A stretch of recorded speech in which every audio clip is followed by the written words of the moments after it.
দেশের বাজারে আবারও সোনার দাম কমানোর ঘোষণা দিয়েছে বাংলাদেশ জুয়েলার্স সমিতি বাজুস। ভালো মানের বা 22 ক্যারেট সোনার দাম ভরিতে সর্বোচ্চ ৩,২৬৬ টাকা পর্যন্ত কমানো হয়েছে। এর ফলে ভালো মানের এক ভরি সোনার নতুন দাম দাঁড়িয়েছে ২,৫৫,৫৫৮ টাকা। 18 ফেব্রুয়ারি সকালে বাজুস এক বিজ্ঞপ্তিতে এ তথ্য জানিয়েছে। বিজ্ঞপ্তিতে বলা হয়েছে, স্থানীয় বাজারে তেজাবি সোনা বা পিওর গোল্ডের দাম কমে যাওয়ার কারণে এই সিদ্ধান্ত নেওয়া হয়েছে। আজ সকাল 9:30 থেকেই সোনার নতুন দাম কার্যকর হয়েছে।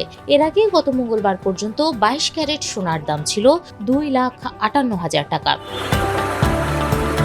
নতুন নির্ধারিত মূল্য তালিকা অনুযায়ী সবচেয়ে ভালো মানের 22 ক্যারেটের প্রতি ভরি সোনার দাম 2,55,558 টাকা। এছাড়া 21 ক্যারেটের প্রতি ভরি সোনার দাম 2,43,953 টাকা।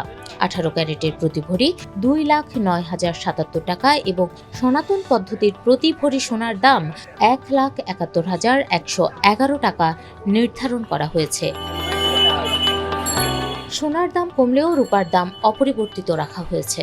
22 ক্যারেটের এক ভরি রূপার দাম 6,357 টাকা, 21 ক্যারেটের প্রতি ভরি 6,065 টাকা, 18 ক্যারেটের 5,190 টাকা এবং সনাতন পদ্ধতির প্রতি ভরি রূপার দাম 3,907 টাকা।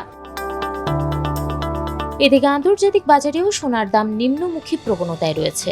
goldprice.org সূত্রে জানা যায়, আজ বাংলাদেশ সময় সকাল 10:35 প্রতি আউন্স সোনার দাম ছিল $4,935, যা আগের দিন ছিল $4,958। গত 30 জানুয়ারি এই দাম ছিল $5,200।